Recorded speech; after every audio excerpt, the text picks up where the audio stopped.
Hello everyone, welcome back to my channel.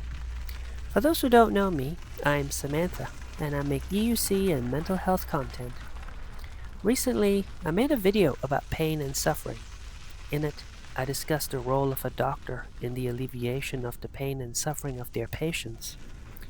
However, I have deliberately left out a gnarly part of the discussion, which is physician-assisted death or euthanasia. It is when a doctor helps a qualified patient end their life, usually by prescribing a lethal dose of poison for their patient to ingest, or for the doctor to administer to the patient. Several countries have now legalized this, including New Zealand. So today, I want to expand on this controversial topic. Please note that what I'm about to discuss can be triggering, and it involves suicide, so please don't proceed if you're not in the mood for this.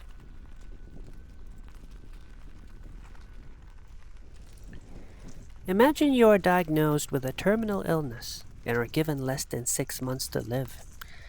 The disease will lead to unbearable pain, horrible disfigurement, and gradual cognitive decline. It is immune to medical treatment, and there is no hope of recovering or getting better. You are not considered infectious. Your doctor advises you to prepare for the worst because nobody has survived this disease so far. You walk out of his office and a clock starts ticking. What will you do? For some, the answer seems straightforward. Get your affairs sorted, tie up your loose ends, and wait patiently for death. But for others, they may choose to end their lives on their terms. In New Zealand, you are given the freedom to do so since the passing of the End of Life Choice Act in 2019, which legalized physician-assisted death or euthanasia. To qualify for assisted death, you need to be above the age of 18, be a New Zealand citizen or permanent resident, have a terminal illness that is likely to end your life in less than 6 months, experience a severe and irreversible decline in physical function, experience unbearable suffering, and be competent to make an informed decision about your death. 65% of New Zealanders voted in favor of this bill in the 2021 referendum, which means roughly 35% are opposed to it. Despite my reservations, I voted in favor of it because I suspect I will need this for myself in the future. However, I kept my views to myself to avoid upsetting others.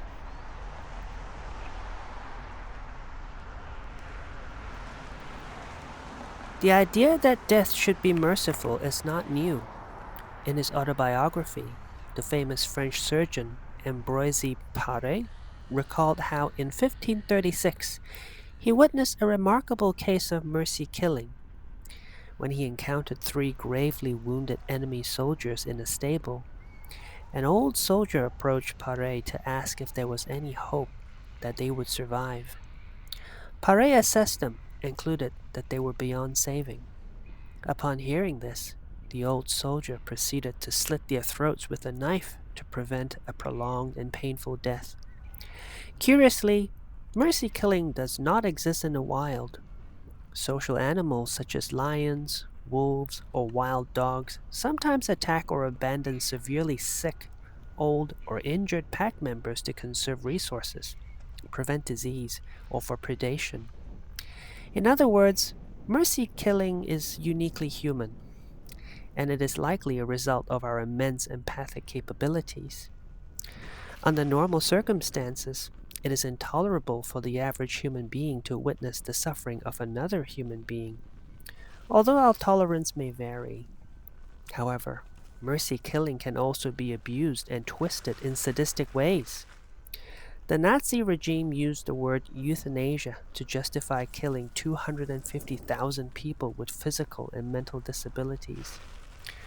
Rather than relieving suffering at the patient's request, the program was a violent eugenics operation designed to eliminate people deemed unworthy of life. The Netherlands was the first country in the world to legalize euthanasia in 2002, followed by several other countries such as Belgium, Canada, Spain, New Zealand, Australia, and Luxembourg. Other countries such as Switzerland, Austria, and Germany permit physician-assisted suicide which is slightly different to euthanasia.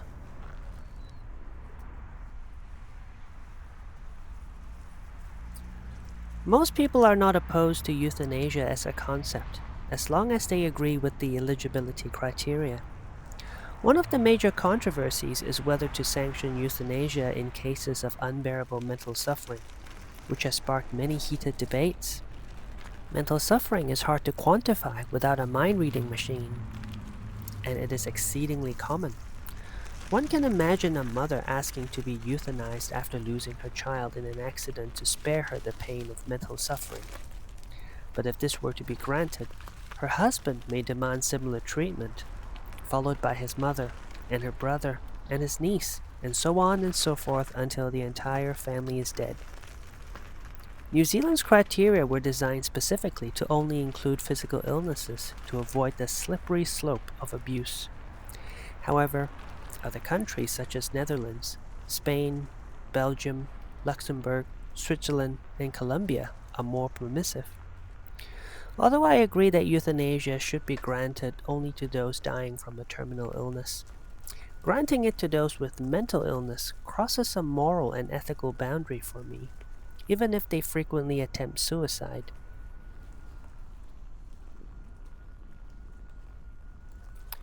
Public health data suggests that there are roughly 10 to 30 non-fatal suicide attempts for every completed suicide. The medical literature suggests that the vast majority of those who survive a suicide attempt do not, in fact, die by suicide at a later stage. In other words, most suicide survivors recover and go on to live relatively normal lives. Suicidality can be acute or chronic, but its intensity can fluctuate significantly depending on countless variables. One can feel hopeful and positive in the morning, but choose to end their lives during the night. Some people who survive their suicide attempts don't have a good explanation for their actions, other than an intense and irresistible urge to depart this world. Their triggers are too many, and it is impossible to avoid all of them. Many have argued that euthanasia may be justified for those living with chronic and severe suicidal ideation. Still, others believe that it is possible to discover meaning and happiness despite living with chronic suicidal thoughts. It is unwise to grant a person euthanasia for something as fleeting as suicidal ideation.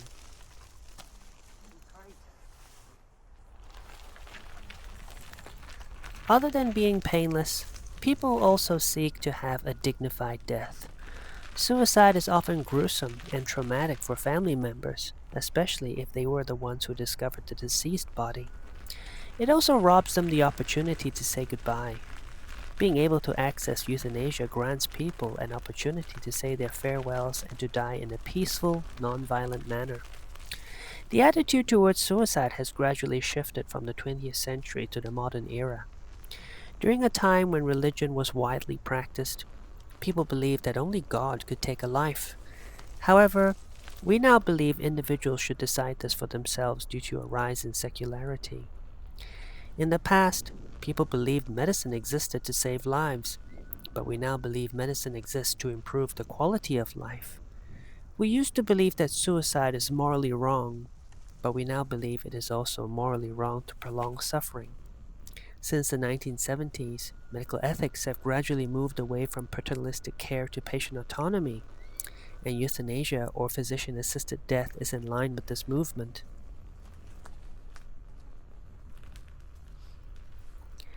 In the late 1960s, articles began emerging in the medical literature describing the agony many terminally ill patients experienced from repeated and prolonged cardiopulmonary resuscitations that only prolonged their death. In situations where medical staff believed that a CPR would not be beneficial, it became increasingly common for them to refuse to perform a full CPR or to perform a less than full resuscitation attempt. The concept continued to evolve into the modern-day do not resuscitate order, whereby instead of instructing others to deliver treatment, it is an order to direct the withholding of treatment. Similar to euthanasia, DNR allows individuals to die peacefully without constantly bringing them back from the brink of death. However, unlike euthanasia, the widespread adoption of DNR was not publicized and received comparatively less public scrutiny, even though there isn't a broad agreement on which patients should not be resuscitated. The decision to implement DNR appeared to be driven by patient preference, clinician discretion, and hospital policy. As a result, the rates of DNR orders vary significantly depending on age, sex, race, social class, types of illnesses, geographical location, and culture. This disparity reflects the different views patients and clinicians have about end of life matters.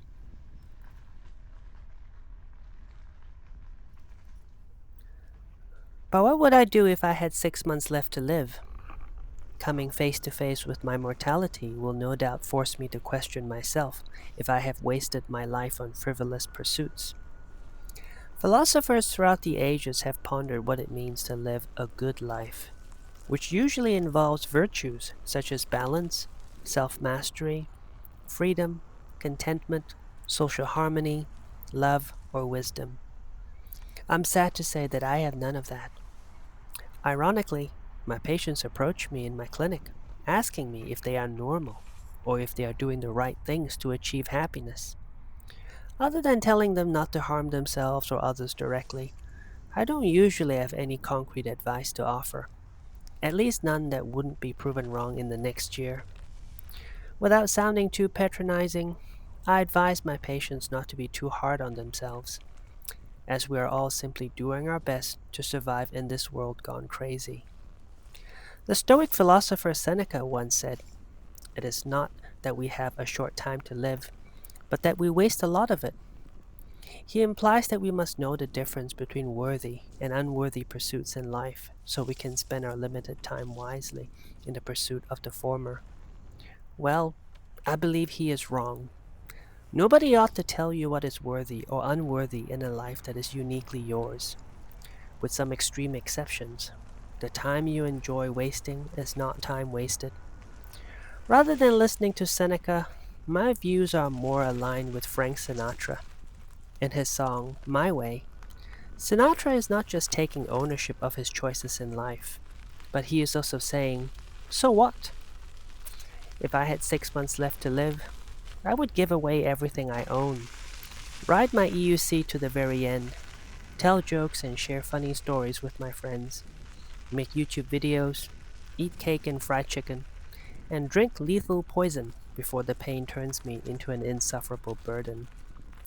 Alternatively, I may turn into a depressive recluse. Who knows? I heard the practice of sky burial is endemic in certain parts of Mongolia, such that deceased bodies are left to decompose on mountaintops for scavenging animals to feast upon. It would be an ideal way to dispose of my body, as long as the vultures have an appetite for titanium rods and silicone implants. And that's all I want to say about this topic for now. Ride safe, everyone, and I'll see you in my next video. Goodbye! And now the end is near, and so I face the final curtain. My friend, I'll say it clear, I'll state my case, of which I'm certain. I've lived a life that's full. I traveled each and every highway, and more, much more than this, I did it my